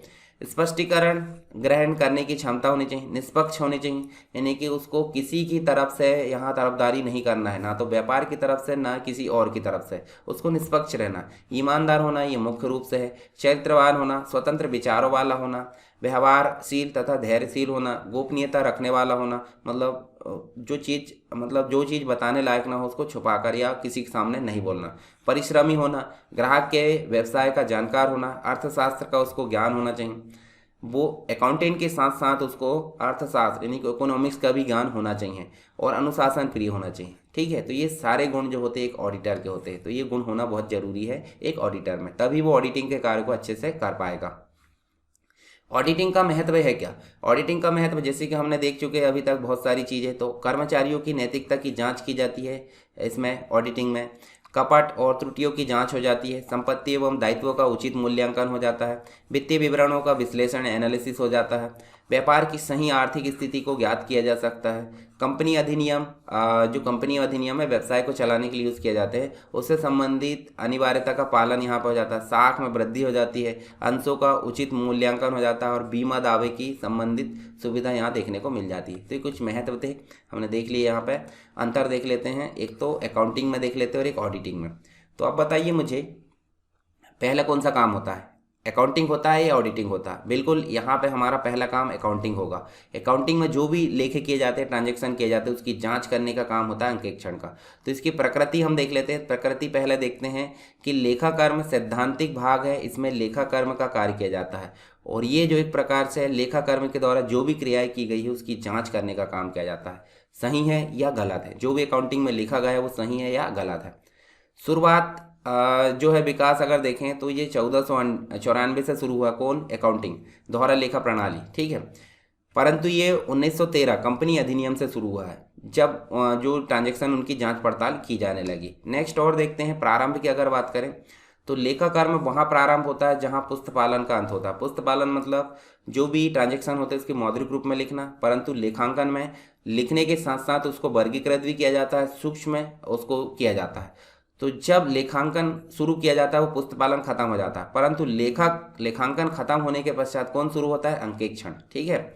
चलिए अंग की अगर बात करें तो यहाँ पर लेखा कर्म अंकेक्षण का एक अंग है। मतलब ऑडिटिंग किया जाना है तो हम लेखांकन उस हिसाब से करेंगे ना कि सही जांच पड़ताल होगी भाई, तो अच्छे से अकाउंटिंग करें। पर अंकेक्षण किसी का भी अंग नहीं है, लेखांकन का अंग नहीं है। रिपोर्ट, लेखांकन में कोई रिपोर्ट का ऐसा प्रावधान नहीं है, हमने रिपोर्ट अकाउंटिंग की है उसकी रिपोर्ट किसी को नहीं देना होता, परंतु जो अंकेक्षण ऑडिटिंग हो उसके पश्चात आपको रिपोर्ट देना अनिवार्य होता है, ठीक है। तो ये चीज़ आपको देखने को मिलती है। चलिए अंकेक्षण की जो है एक प्रकार से प्रोसेस देख लेते हैं। तो किस किस क्षेत्र में किया जाता है वो भी हम देख लेते हैं। जैसे निजी क्षेत्र में देखने को मिलता है, वैधानिक, सरकारी, इन सभी क्षेत्रों में हमको ऑडिटिंग देखने को मिलते हैं। सबसे पहले बुक कीपिंग की जाएगी यानी पुस्तपालन, फिर लेखांकन किया जाएगा, लेखांकन के बाद लेखाकर्म, और फिर ऑडिटिंग की जाती है। ऑडिटिंग के पश्चात जो भी गड़बड़ी हुई है उसका अनुसंधान या रिसर्च किया जाता है। रिसर्च ऑडिटर के द्वारा भी किया जा सकता है और संस्था के कोई व्यक्ति के द्वारा भी किया जा सकता है। अंकेक्षण के कार्य हम देख लेते हैं। तो देखिए लेखा पुस्तकों की अंकगणितीय शुद्धता की जांच करना, लेखांकन एवं आंतरिक नियंत्रण पद्धति की जांच करना, गहन जांच करना यानी डीपली जांच करना, सिद्धांत एवं कार्यप्रणाली का पुनरीक्षण करना, लेखा पुस्तकों का सच्चा और उचित चित्र प्रस्तुत करना, आयगत व्यय और पूंजीगत व्यय में अंतर निर्धारित करना, लेन देन की विश्वसनीयता एवं वैधता की जांच करना, संपत्ति एवं दायित्वों का सत्यापन एवं मूल्यांकन करना, खाते एवं विवरणों की जांच करना। तो कुछ इंपॉर्टेंट काम है, हमने ऑलरेडी बहुत सारी चीज़ देख ली, तो आप एक कॉन्सेप्ट आपके दिमाग में आ गया होगा, कॉमन सेंस से आप क्वेश्चन को समझ सकते हैं। चलिए यहाँ पे इसके कुछ क्वेश्चन है वो हल कर लेते हैं और उसके बाद हम जो है नेक्स्ट टॉपिक की बात करेंगे। ठीक है, तो हम क्वेश्चन किस चीज़ के हल कर रहे हैं? हम क्वेश्चन हल कर रहे हैं ऑडिटिंग के। ठीक है, ऑडिटिंग के क्वेश्चन को यहाँ पे हल करने वाले हैं, जिसमें हम बहुत सारी चीज़ें यहाँ पे और फैक्ट के रूप में भी जानने वाले हैं। तो यहाँ सबसे पहला क्वेश्चन है, अंकेक्षण फीस का विभाजन उचित है। अंकेक्षण फीस का विभाजन किस आधार पर होता है? समय अनुपात होता है, बिक्री अनुपात में होता है, पूर्णतः सममिलन से पूर्व होता है और पूर्णतः सममिलन के बाद होता है। तो इसका राइट आंसर आपको देखने मिलता है, समय अनुपात में अंकेक्षण फीस का विभाजन होता है। तो यहाँ देख सकते हैं जो संचालकों की फीस है, प्रबंध संचालकों की फीस, पारिश्रमिक हो सकता है, प्रारंभिक व्यय हो सकता है, ऋण पत्रों का ब्याज, राजनीतिक पार्टी को कंपनी द्वारा दिया गया चंदा होता है। तो ये एक प्रकार से हम देख सकते हैं, इनमें स्थायी व्यय को समय के आधार पर तथा परिवर्तन व्यय को बिक्री के आधार पर बांटा जाता है। अर्थात यहाँ पे हम बोल सकते हैं समय अनुपात में इसको विभाजन किया जाता है। प्रशासन व पर्यवेक्षण कार्य के अंतर्गत सम्मिलित नहीं है। प्रशासन व पर्यवेक्षण कार्य के अंतर्गत सम्मिलित नहीं है। तो क्या नहीं है? पर्यवेक्षकीय जो है योग्यताएं, ठीक है, मतलब जो इन्वेस्टिगेटर होता है, पदोन्नति या पद से हटाना, पदच्युति या और स्थानांतरण यानी कि ट्रांसफर करना, उपक्रम के कार्यों के लिए अधिकारी व पर्यवेक्षकों के अधिकार और दायित्व निर्धारित करना, उपरोक्त में से कोई नहीं। तो इसका राइट आंसर क्या होगा? हमारा जो राइट आंसर है वो बी है, यानी कि प्रशासन व पर्यवेक्षण कार्य के अंतर्गत ये शामिल नहीं है। बाकी तीन हमारे मतलब दो ऑप्शन शामिल है, पर्यवेक्षण योग्यता निर्धारित करना और उपक्रम के कार्यों के अधिकारियों व पर्यवेक्षकों के अधिकार और दायित्व निर्धारित करना। कुछ और देख सकते हैं हम, देखिए प्रशासन पर्यवेक्षण में देखिए पर्यवेक्षण एक प्रक्रिया है जिसमें अपनी जो आवश्यकता अनुसार सीखने और क्षमताओं को बढ़ाने और अपने ज्ञान कौशल को सर्वश्रेष्ठ उपयोग में कर्मचारी को निर्दिष्ट स्टाफ सदस्यों की मदद पड़ती है ताकि अपना काम और अपनी एजेंसी के लिए वो प्रभावी और संतोषजनक रूप से काम कर सके। जैसे कि प्रत्येक कार्य के लिए उचित व्यक्ति का चुनाव, पर्यवेक्षकीय योग्यता निर्धारित करना, उपक्रम के कार्य के लिए अधिकारी और पर्यवेक्षक के अधिकार दायित्व निर्धारित करना, प्रत्येक व्यक्ति में उसके काम के प्रति रुचि पैदा करना, मोटिवेशन देना एक प्रकार से। तो ये सब आ जाते हैं इसके कार्य। ठीक है, बाकी बी नंबर हमारे यहाँ पर राइट आंसर, क्योंकि वो इसमें शामिल नहीं है। निम्नलिखित कथन किसका है? परीक्षण व्यक्तिगत व्यवहार, कार्यकुशलता तथा कार्य रुचियों का नमूने के तौर पर ज्ञान प्राप्त करना। ये किसके द्वारा बोला गया है? ये बोला गया है मिल्टन के द्वारा, मिल्टन ब्लूम के द्वारा। बी हमारा राइट आंसर है। व्यक्तिगत परीक्षण का प्रकार क्या होता है बताइए? प्रतिबिंब का परीक्षण, स्थिति संबंधी परीक्षण, उचित संहित परीक्षण या उपयुक्त में से सभी। तो इसका राइट आंसर हमारा डी ही होगा, क्योंकि सभी इसमें होना चाहिए। जैसे कि कारक या विशेषता परीक्षण, मानसिक कुशाग्रता का परीक्षण, मनोवैज्ञानिक परीक्षण, यांत्रिक योग्यता का परीक्षण। तो ये तीनों यानी कि डी हमारा राइट आंसर है। चलिए, स्थिति संबंधी परीक्षण में पता लगाया जाता है। स्थिति संबंधी परीक्षण में क्या पता लगाया जाता है? परिस्थिति विशेष में कर्मचारियों द्वारा लिए जाने वाले निर्णय, परिस्थिति विशेष में कर्मचारी की आत्मनिर्भरता व प्रभुता क्षमता का, परिस्थिति विशेष में कर्मचारी की प्रतिक्रिया का, क्या उपरोक्त में से सभी? तो यहाँ पे हमारा फिर से डी राइट आंसर है, उपरोक्त में से सभी। ठीक है, तो ये तीनों चीज़ें यहाँ पे होना चाहिए स्थिति संबंधी परीक्षण में। अमेरिकन मैनेजमेंट एसोसिएशन के अनुसार साक्षात्कार की संख्या कितनी है? तो साक्षात्कार की संख्या यहाँ पे 3 देखने को मिलेगी। राइट आंसर आपका सी होगा। ठीक है, तो देखिए निश्चित उद्देश्य की पूर्ति के लिए यहाँ पे आयोजित विचारों का आदान प्रदान होता है। साक्षात्कार चयन का प्रमुख साधन होता है। साक्षात्कार की तकनीक में साक्षात्कार लेने वाला तथा आवेदक आमने सामने बैठकर मौखिक विचार विमर्श करते हैं। अमेरिकन मैनेजमेंट जो एसोसिएशन उसके अनुसार 3 प्रकार से इसको डिवाइड किया गया है। साक्षात्कार का अंतिम चरण क्या होता है? हालांकि ये क्वेश्चन हमारे पहले लिए जाने थे, पर कुछ क्वेश्चन छूट गए थे, तो मैंने यहाँ पे भी उसको उपयोग कर लिया।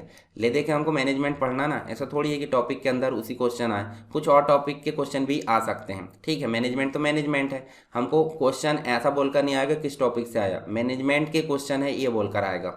तो साक्षात्कार का अंतिम चरण क्या होता है? आयोजन होता है क्या, समापन होता है, मूल्यांकन या नियुक्ति? तो इसका राइट आंसर हमारा सी होगा, मूल्यांकन। यानी कि साक्षात्कार का अंतिम चरण मूल्यांकन होता है, जिसके अंतर्गत आपके अनुभव कौशल सेट पर चर्चा का अंतिम अवसर होता है।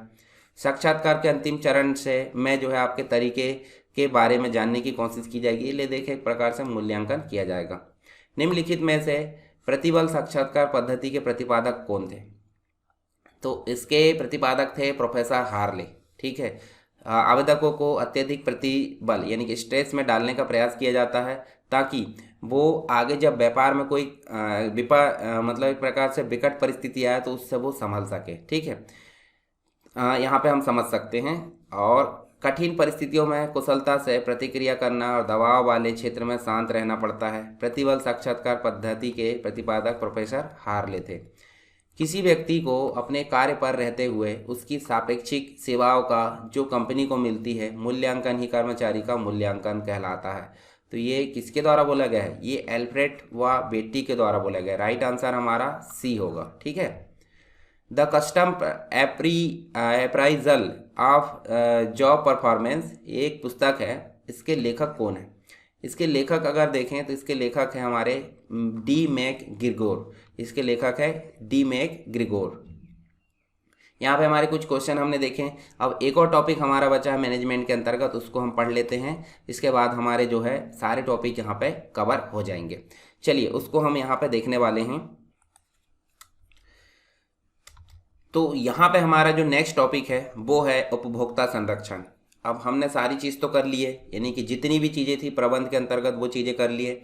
और प्रबंध ले देखे एक एंडिंग पॉइंट, यानी कि व्यवसाय जो है एक एंडिंग पॉइंट उपभोक्ता तक पहुंचता है। उपभोक्ता मतलब उपभोग करने वाले नहीं रहेंगे सेवाओं और वस्तुओं को, तो आपका व्यवसाय किस काम का। और उपभोक्ता को जो है संरक्षित करने के लिए कुछ नियम कानून बनाए जाते हैं, उसी को हम बोलेंगे यहाँ पे उपभोक्ता संरक्षण, यानी कि कंज्यूमर प्रोटेक्शन। तो इससे रिलेटेड भी कुछ एक्ट हम देखेंगे। 2019 में संशोधन हुआ, यानी कि पुराना जो एक्ट है उसको ओवरलैप करके उस एक्ट को लाया गया है। कुछ नियम कानून यानी कि उसको और सरल बनाया गया है। तो उपभोक्ता मतलब क्या होता है? जो व्यक्ति को मतलब जो एक प्रकार से किसी वस्तु को कंज्यूम करता है, उपभोग करता है। मान लो मैंने लैपटॉप या कंप्यूटर खरीदा है, माइक खरीदा, तो मैंने बेचने के लिए खरीदा कि उपयोग करने के लिए? उपयोग करने के लिए, तो मैं एक प्रकार का उपभोक्ता हो गया। पर यदि मेरी कंप्यूटर हार्डवेयर की दुकान है और मैं खरीदने के लिए एक प्रकार से बेचने के लिए कुछ चीज़ें खरीद कर लाता हूँ, तो मैं उपभोक्ता नहीं कहलाऊंगा। उपभोक्ता वही व्यक्ति होता है जो कंज्यूम करता है। और उपभोक्ता को संरक्षित करने के लिए कुछ नियम कानून हम देखेंगे, तो उसे बोलते हैं उपभोक्ता संरक्षण, या उपभोक्ता के अधिकारों को सुरक्षित रखना उपभोक्ता संरक्षण कहलाता है।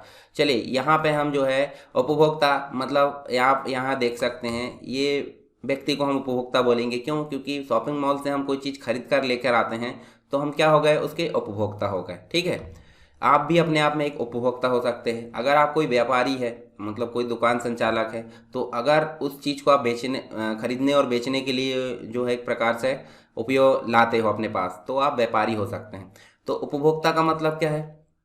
वस्तु और सेवा का जो उपयोग करता है। उपभोक्ता संरक्षण अधिनियम 1986 की धारा 2(1)(d) के अंतर्गत वह व्यक्ति उपभोक्ता कहलाता है जो प्रतिफल के बदले किसी माल या वस्तु की सेवा प्राप्त करता है। यानी कि उदाहरण के रूप में हमने कोई पैसा दिया है, पैसे दिए हमने 1000 2000, उसके बदले में हमको कोई सर्विस या फिर कोई गुड्स मिला है, माल मिला है, तो वो हम उपयोग करने के लिए लिए हैं। तो इसका मतलब क्या हो गए? हम हो गए उपभोक्ता। और उपभोक्ता संरक्षण का अर्थ क्या है? उपभोक्ता के हितों का संरक्षण करना। उपभोक्ता के हितों का संरक्षण यानी कि जो भी उसके इंटरेस्ट होते हैं, जो उसके अधिकार होते हैं, उसके हितों का संरक्षण करना ही उपभोक्ता संरक्षण कहलाता है। उपभोक्ता अनेक वस्तु और सेवा का उपयोग करता है, इसके कुछ अधिकार भी होते हैं, वो हम आगे देखेंगे। ठीक है, तो उपभोक्ता संरक्षण अधिनियम 2019 आया। 2019 ने 1986 वाले का स्थान यहाँ पे ले लिया। पहले कौन सा चलता था? 1986, पर अभी कौन सा चलता है? 2019 में संशोधन होकर ये आया है। उपभोक्ताओं की चिंताओं को दूर करने में इसके दायरे को व्यापक करने का प्रयास किया गया है। नया अधिनियम पुराने जो उपभोक्ता संरक्षण अधिनियम 1986 की तुलना में काफ़ी तेजी से और कम समय में कार्रवाई करने के लिए तत्पर होता है। यानी कि अब उपभोक्ता के अधिकारों को सुरक्षित रखना काफ़ी ज़्यादा सरल हो चुका है। वस्तुओं के संदर्भ में उपभोक्ता का अर्थ होता है वह व्यक्ति जो वस्तुओं का मूल्य चुकाकर क्रय करता है और वास्तविक क्रेता को छोड़कर अन्य व्यक्ति इन वस्तुओं का उपयोग, मान लो हमने खरीद कर लाए हैं और हमारे अलावा कोई और अन्य व्यक्ति यूज़ करता है, तो वो भी एक प्रकार का उपभोक्ता हो गया। हालांकि प्रतिफल हमने दिया, पैसे हमने दिए हैं, पर हमसे परमिशन लेकर वो व्यक्ति यूज़ कर सकता है, उसे भी हम क्या बोलेंगे? उपभोक्ता। उपभोक्ता उस व्यक्ति को नहीं बोल सकते जो पुनः बेचने के लिए कोई चीज़ खरीदता हो। उदाहरण के रूप में भाई शॉपिंग मतलब जो मार्ट होता है या फिर स्टोर होता है, ठीक है, एक प्रकार से हम बोल सकते हैं स्मार्ट स्टोर जितने भी हो गए हैं, उसमें हम देखेंगे तो जो उसका मालिक होता है वो उपभोक्ता नहीं होगा, बल्कि उसमें हम जो ग्राहक लोग जो खरीदने जाते हैं, जो खुद के उपयोग के लिए कोई चीज़ खरीदते हैं, उसे हम उपभोक्ता बोलेंगे। उपभोक्ता संरक्षण की अवधारणा देख लेते हैं। उपभोक्ता संरक्षण का अर्थ क्या होता है? उपभोक्ता के हितों और अधिकारों की सुरक्षा करना। दूसरे शब्दों में इसका अभिप्राय व्यवसाय के अंतर्गत जो धोखाधड़ी है, अनैतिक आचरणों से उपभोक्ता को क्या किया जाता है? नुकसान किया जाता है, इसको ठगा जाता है, तो उनकी शिकायतों पर त्वरित कार्रवाई होना, ये सारी चीज़ें उपभोक्ता संरक्षण में आ जाती। जैसे कि मिलावटी वस्तुओं का विक्रय, बिक्री की वस्तु में घटिया गुणवत्ता की वस्तु का मिलावट करना, मतलब एक प्रकार से मिलावट करना, ये सब जो है उपभोक्ता के विरुद्ध मतलब काम किया जा रहा है, तो इससे संरक्षण प्रोवाइड किया जाएगा। नकली वस्तुओं की बिक्री, वास्तविक वस्तु के स्थान पर उससे कम मूल्य की वस्तु को विक्रय करना, ठीक है, ये सारी चीज़ रोकी जाएगी, इसका मतलब है ना। घटिया स्तर की वस्तु का विक्रय करना, इन पर भी रोक लगाई जाती है उपभोक्ता संरक्षण में। नकली वस्तुओं की बिक्री, कम तौलने के लिए कम वजन के वेट एवं माप का उपयोग करना, जमाखोरी एवं काला बाजारी यहाँ उपयोग करना। एमआरपी, जो रेट लिखा गया, जैसे 20 रुपये लिखा गया और 20 की जगह 25 में उसको बेचा जा रहा है 5 प्लस करके, तो ये भी क्या है? उपभोक्ता संरक्षण इसके अंतर्गत किया जाएगा। चलिए, उपभोक्ता संरक्षण की आवश्यकता क्यों पड़ी? तो हम देख सकते हैं उपभोक्ता संरक्षण की आवश्यकता व्यापार में अपनाए जाने वाले जो गलत और अनुचित तरीके हैं उनसे बचने में आम उपभोक्ता की असमर्थता होती है। मतलब उपभोक्ता एक प्रकार से वो अज्ञान, मतलब कम ज्ञान भी हो सकता है या फिर अनजान हो सकता है उस चीज़ से, तो वो उस चीज़ से को आसानी से नहीं पकड़ पाता। तो उसी चीज़ को यहाँ से बचने के लिए हम जो है किसकी ज़रूरत पड़ती है? हमको उपभोक्ता संरक्षण की। तो सामाजिक दायित्व यहाँ पे होता है एक प्रकार से जो उपभोक्ता संरक्षण है, जागरूकता में वृद्धि। अब लोक कल्याण और सामाजिक उत्तरदायित्व की अगर बात करें तो समाज को आगे ले जाना तो उपभोक्ता संरक्षण होना बहुत जरूरी है। सभी उपभोक्ता जागरूक नहीं होते, तो इसलिए उपभोक्ता संरक्षण की आवश्यकता हमको पड़ती है। उपभोक्ता की संतुष्टि, सामाजिक न्याय का सिद्धांत यहाँ देखने को मिलता है। प्रन्यासिता का सिद्धांत, गांधीवादी दर्शन के अनुसार ये मतलब उपभोक्ता संरक्षण होना चाहिए। व्यवसाय का बने रहना, उसमें वृद्धि करना भी एक प्रकार से जो है उपभोक्ता संरक्षण की आवश्यकता को दर्शाता है। तो ये कुछ पॉइंट्स थे हमने देखे, इसका महत्व हम देख लेते हैं। एक तो होता है ग्राहक की दृष्टि से और एक होता है व्यवसाय की दृष्टि से। तो ग्राहक की दृष्टि से उपभोक्ता की अज्ञानता इसमें देखने को मिलता है, ठीक है। महत्व है, उपभोक्ता की अज्ञानता है तो उपभोक्ता संरक्षण के द्वारा उसको न्याय मिल जाता है। असंगठित उपभोक्ता, सभी उपभोक्ता संगठित नहीं होते, सब अपने अपने अलग। अगर वो संगठित हो जाते हैं तो उपभोक्ता संरक्षण की आवश्यकता हमको नहीं पड़ेगी, पर यहाँ पे पड़ती है। उपभोक्ताओं का व्यापक शोषण हो रहा है तो उसके लिए उपभोक्ता संरक्षण की आवश्यकता पड़ती है। व्यवसाय की स्थिति में अगर देखें तो दीर्घकालिक हेतु होता है। अगर व्यवसाय की रेपुटेशन अच्छी है तो ठीक है, और नहीं है तो उपभोक्ता संरक्षण के द्वारा उसको जागरूक किया जा सकता है, ठीक है। मतलब वो गलत दिशा में जा रहा है तो उपभोक्ता संरक्षण या उपभोक्ता की जागरूकता उसको सही दिशा में ले आती है। व्यवसाय समाज के संसाधनों का उपयोग करता है, इसलिए उपभोक्ता संरक्षण होना बहुत जरूरी है। सामाजिक दायित्व होता है व्यवसाय का, नैतिक औचित्य भी होता है, एथिक्स हम बोल सकते हैं जिसे, सरकारी हस्तक्षेप होता है, उपभोक्ता व्यवसाय का एक उद्देश्य होता है, ठीक है। तो आप इसको एक बार यहाँ देख भी सकते हैं महत्व को। चलिए, इसके कुछ अधिकार होते हैं तो आप बेसिक रूप से समझ लीजिए। सुरक्षा का अधिकार होता है, सूचना प्राप्त करने का अधिकार, चयन यानी सिलेक्ट करने का अधिकार होता है। सिलेक्ट मतलब हमको 4-5 प्रोडक्ट है, उनमें से कोई चीज़ सिलेक्ट हम कर सकते हैं। हमारी जो समस्या है उसको सुने जाने का अधिकार होता है, ठीक है। निवारण चाहने का अधिकार, जो भी प्रॉब्लम है उसका निराकरण हो जाए। उपभोक्ता शिक्षा का अधिकार, उपभोक्ता शिक्षा भी यहाँ प्रावधान होना चाहिए, ठीक है। तो ये सारे अधिकार किसके होते हैं? उपभोक्ता के अधिकार होते हैं। उपभोक्ता के दायित्व क्या क्या होने चाहिए? दायित्व मतलब उसके कर्तव्य, तो गुणवत्ता के प्रति सचेत होना चाहिए, जागरूक होना चाहिए, जो भी क्वालिटी है उसके प्रति। भ्रामक विज्ञानों से सावधान, यानी कि कोई भी एडवर्टाइजमेंट आ जाता है उसको लेकर हम जो है उस चीज़ के तरफ जो है भ्रमित हो जाते हैं। तो इस तरीके के जो विज्ञापन, उससे हमको सावधान रहना है, यानी उपभोक्ता को। चयन से पूर्व विभिन्न वस्तुओं का निरीक्षण करने का इसका दायित्व होना चाहिए, ताकि गलत वस्तु वो खरीदे ना। हो सकता है वो अपने मन से जबरदस्ती कुछ भी गलत खरीद रहा है और ले देकर उपभोक्ता फोरम में चले जा रहा है बार बार, ठीक है। बहुत सारे केस आपने देखा होगा ऐसे, ठीक है। लेन देन का प्रमाण प्राप्त करना, प्रमाण मतलब जिसे हम बोलते हैं बिल, ठीक है। बिल कोई भी चीज़ का होना बहुत जरूरी है, ताकि हम अगर भविष्य में हम कोई चीज़ में फंसते हैं तो उस बिल के अनुसार हम उस पर केस कर सकते हैं उपभोक्ता फोरम में जाकर। उपभोक्ताओं को अपने अधिकारों का ज्ञान होना अभी अति आवश्यक है। अधिकार मतलब ये आप देख सकते हैं, इतने प्रकार के अधिकारों का ज्ञान होना बहुत जरूरी है। वास्तविक कठिनाइयों की शिकायत यहाँ पे होना चाहिए। उत्पाद और सेवाओं का सही उपयोग पता होना चाहिए। तो ये सारे दायित्व किसके होगा? उपभोक्ता के। जो व्यक्ति खरीदता है किसी चीज को उपयोग के लिए उसे हम बोलेंगे उपभोक्ता यानी कंज्यूमर, उसको ये सारे दायित्व यहाँ पे पता होने चाहिए। चलिए उपभोक्ता संरक्षण के उपाय और साधन देख लेते हैं। तो उपभोक्ता संरक्षण कहाँ कहाँ से, जैसे लोक अदालत के माध्यम से उपभोक्ता को संरक्षित किया जाता है। PIL यानी कि पब्लिक इंटरेस्ट लिटिगेशन, जिसे हम बोलते हैं जनहित याचिकाएं, ठीक है। पॉलिटी, इंडियन पॉलिटी के अंतर्गत ये चीजें हमको पढ़ने को मिलती है। शिकायत निवारण फोरम और उपभोक्ता संरक्षण परिषद हमको देखने को मिलती है। जागरूकता कार्यक्रम देखने को मिलते हैं। उपभोक्ता संगठन होते हैं अलग अलग प्रकार के। तो ये सभी चीजें जो है उपभोक्ता संरक्षण के संबंध में उपाय और कुछ साधन हो सकते हैं। साथ ही कुछ कानून बनाए जाते हैं गवर्नमेंट के द्वारा समय समय पर, जैसे कि ड्रग नियंत्रण कंट्रोल के लिए 1950 में कानून बनाया गया। खाद में मिलावट को रोकने के लिए निरोधक अधिनियम 1954 बनाया गया। माप तौल में गड़बड़ी के लिए मानक अधिनियम 1969 बनाया गया। आवश्यक वस्तु अधिनियम बनाया गया 1955। भारतीय मानक ब्यूरो बनाया गया स्टैंडर्ड के लिए 1986 में। तो ये कुछ वैधानिक उपाय है जिसके माध्यम से उपभोक्ता संरक्षण को किया जा सकता है। केंद्रीय उपभोक्ता परिषद की अगर बात करें तो ये एक प्रकार का सलाहकारी निकाय है। सलाहकारी निकाय का मतलब इसको सजा देने का कोई प्रावधान नहीं है, सब सलाह देने का काम करेगी। मतलब सजा नहीं दे सकती, सिर्फ सलाह देगी कोई भी मुद्दों पर उपभोक्ता से रिलेटेड। इसकी अध्यक्षता खाद्य और सार्वजनिक वितरण मंत्री के द्वारा की जाएगी और उपाध्यक्ष के रूप में संबंधित राज्य मतलब मध्य प्रदेश है तो उस राज्य के और विभिन्न क्षेत्रों से 34 अन्य सदस्य होते हैं, ठीक है। उस राज्य और अन्य क्षेत्रों से 34 अन्य सदस्य होते हैं। मतलब उपाध्यक्ष अगर देखें तो मध्य प्रदेश का कोई राज्य मंत्री होता है और केंद्र में अगर देखें खाद्य और सार्वजनिक वितरण के मंत्री इसके अध्यक्ष होते हैं और अन्य क्षेत्रों से हमको देखने को मिलता है 34 अन्य सदस्य। इस परिषद का कार्यकाल 3 वर्ष का होता है, ठीक है। 3 वर्ष का कार्यकाल होता है वो केंद्रीय उपभोक्ता परिषद।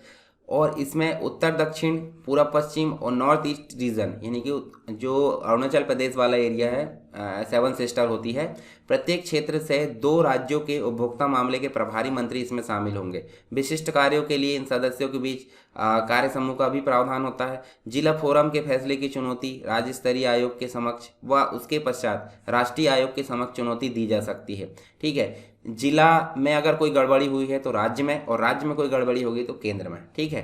तो इसके पश्चात यहाँ पे कोई विकल्प नहीं। राष्ट्र मतलब जैसे मान लो उदाहरण के रूप में हम डिस्ट्रिक्ट कोर्ट में अगर कोई दिक्कत है तो हाई कोर्ट जा सकते हैं, हाई कोर्ट में कोई दिक्कत है तो सुप्रीम कोर्ट। अब सुप्रीम कोर्ट से कहाँ जाओगे आप? अंतर्राष्ट्रीय न्यायालय थोड़ी जा सकते, राष्ट्र के मामले पर नहीं जा सकते। चलिए 2 देशों के मामले पर आप अंतर्राष्ट्रीय न्यायालय जाते हैं, ना कि राष्ट्र के मामले पर। यहाँ पे हमने कुछ बेसिक चीजें जाने उपभोक्ता संरक्षण से रिलेटेड। अब हम यहाँ पे जो बात करेंगे उपभोक्ता संरक्षण से रिलेटेड कुछ क्वेश्चन की, ठीक है। हमने थ्योरी ऑलरेडी पढ़ चुके हैं, अब हम जो है क्वेश्चन को हल कर लेते हैं। सबसे पहला जो क्वेश्चन है, किसी जटिल डेटाबेस से विशेष वित्तीय सूचना हासिल करने के लिए जो प्रयोक्ता होता है निम्नलिखित सेट करता है। क्या सेट करता है? देखिए एक डेटाबेस है, डेटाबेस से अगर कोई सूचना उसको प्राप्त करना है जटिल डेटाबेस से तो वो क्या तैयार करेगा? भाई सिंपल सी बात है, अगर कोई चीज़ हमको दिख रही है और हमको समझ में नहीं आ रही तो हमारे दिमाग में क्या उत्पन्न होगा? हमारे दिमाग में क्वेश्चन उत्पन्न होगा और क्वेश्चन को ही क्या बोलते हैं? क्वेश्चन को ही हम क्वेरी बोलते हैं। क्या बोलते हैं? क्वेरी। और क्वेरी यहाँ पे हमारा राइट आंसर है। मतलब एक डेटाबेस से कुछ क्वेश्चन हमको प्राप्त मतलब कुछ डेटाबेस है उसमें से हमारा क्वेश्चन है तो उसको प्राप्त करने का हमारा प्रयास होना चाहिए, तो उसके लिए हम क्या चलाते हैं यहाँ पे? क्वेरीज। राइट आंसर हमारा क्वेरी हो जाएगा, ठीक है। यदि उत्पाद के अपेक्षित प्रदर्शन से वास्तविक प्रदर्शन अधिक होता है तब ग्राहक को क्या कहा जाता है? ठीक है, ग्राहक मतलब जो खरीदने वाला है, कस्टमर। अगर उत्पाद के अपेक्षित प्रदर्शन मतलब जो उसने उम्मीद किया है और वास्तविक प्रदर्शन अधिक हो जाता है, मतलब वास्तविक प्रदर्शन उससे अधिक हो जाता है। मान लो किसी व्यक्ति ने 10,000 रुपये की कोई चीज़ खरीदी और ऐसा सोच लिया कि 10,000 मतलब भाई ये 2 साल चल जाए बहुत है, 2 साल चल जाए बहुत है, पर वो 2 साल की जगह 4 साल या 5 साल चल जाती तो क्या है? ये 2 साल उसने सोचा था पर वो 5 साल चल गई, तो इसका मतलब क्या है? उम्मीद से अधिक काम हो गया। इसका मतलब वो संतुष्ट होगा या प्रसन्न होगा? बिल्कुल वो प्रसन्न होगा। संतुष्ट तो कब होगा? जब वो 5 साल उनने चाहा है और 5 साल वो चल जा रहा है, तो इसका मतलब वो संतुष्ट है। परंतु वो 5 साल की जगह 10 साल चल गया, इसका मतलब क्या है? वो डिलाइट्स यानी कि बहुत अधिक प्रसन्न है। राइट आंसर भी हमारा क्या हो जाएगा? प्रसन्न हो जाएगा। जबकि यहाँ असंतुष्ट हो बिल्कुल नहीं होगा, उदासीन भी नहीं होगा, न्यूट्रल, ठीक है। तो यहाँ सी हमारा राइट आंसर है। तेजी से बढ़ती उपभोक्ता वस्तुओं को पहचान सकते हैं, क्या है बताइए जरा, तेजी से क्या बढ़ रहा है। कार ऑलरेडी पहले से है, साइकिल ऑलरेडी है, ठीक है। इसके अलावा सिलाई मशीन आप देख सकते हैं वो भी पहले से, पर केचप सॉस ये ज़्यादा इसकी जो है उपभोक्ता की वस्तु यहाँ पर देखने को मिलती। केचप मतलब हर जगह आपको देखने को मिलता है, आप समोसा खाओगे तो केचप, कचौड़ी खाओगे तो केचप, ये सारी चीज़ आपको देखने को मिलता है। तो सबसे ज़्यादा तेजी से कौन बढ़ रहा है, केचप सॉस। राइट आंसर हमारा डी होगा, ठीक है। तो यहाँ हम देख सकते हैं फास्ट मूविंग कंज्यूमर गुड्स को पैक किए गए सामानों के रूप में परिभाषित किया जा सकता है जो नियमित और छोटे अंतराल पर अपेक्षित कम कीमत पर बेचे जाते हैं और इन्हें खरीदने के लिए बहुत अधिक समय और वित्तीय निवेश की आवश्यकता नहीं होती है। एक टिकाऊ उपभोक्ता बाजार के उदाहरण का चयन कीजिए। टिकाऊ मतलब लंबे समय तक जो चलता है, जहां से उपभोक्ता लंबे समय तक चलने वाले उत्पादों को खरीदता है। तो क्या बिस्किट लंबे समय तक चलती है, नहीं। चेहरे की क्रीम, नहीं। दंत मंजन नहीं चलता। तो बचा क्या, मोटरसाइकिल। तो मोटरसाइकिल हम 8-10 साल के लिए ही लेते हैं, मतलब अगर कोई चीज़ हम खरीद रहे हैं तो हमको कितने साल के लिए यहाँ पे लेना होगा मोटरसाइकिल को, बहुत अधिक समय के लिए। तो इसे हम बोलेंगे एक प्रकार से टिकाऊ, यानी लंबे समय तक के लिए, ठीक है। चलिए नेक्स्ट क्वेश्चन है यहाँ पे, ग्राहकों से संबंधित नैतिक मुद्दों में शामिल है। तो देखिए सुरक्षा शामिल है, उत्पाद की कीमत ये भी शामिल है, उत्पाद की गुणवत्ता ये भी शामिल है। इसका मतलब उपरोक्त सभी यहाँ पर राइट आंसर है, ए हमारा राइट आंसर है, ठीक है। तो इससे रिलेटेड हमारे यहाँ क्वेश्चन हो गए। आई होप आपको सारी चीज़ें समझ में आ गई होगी। अब मैं एक ओवरव्यू बताता हूँ। सबसे पहले हमने जो है प्रबंध यानी कि जो मैनेजमेंट है उसके बारे में बेसिक रूप से जाना, मैनेजमेंट के कुछ प्रिंसिपल्स के रूप में जाना, प्रिंसिपल के बाद हमने एनवायरनमेंट के बारे में जाना, व्यवसाय के एनवायरनमेंट के पश्चात हमने प्लानिंग के बारे में जाना, प्लानिंग के पश्चात स्टाफिंग यहाँ ऑर्गेनाइजेशन के बारे में जाना, स्टाफिंग यानी नियुक्तिकरण के बारे में जाना, डायरेक्शन के पश्चात हमने कंट्रोल के बाद हमने व्यावसायिक वित्त यानी फाइनेंस के बारे में जाना, मार्केटिंग के बारे में जाना। उसके बाद हमने जो है अकाउंटिंग देखें, ऑडिटिंग देखें और कंज्यूमर प्रोटेक्शन देखें। तो इससे रिलेटेड सारी चीज़ हमने देखें।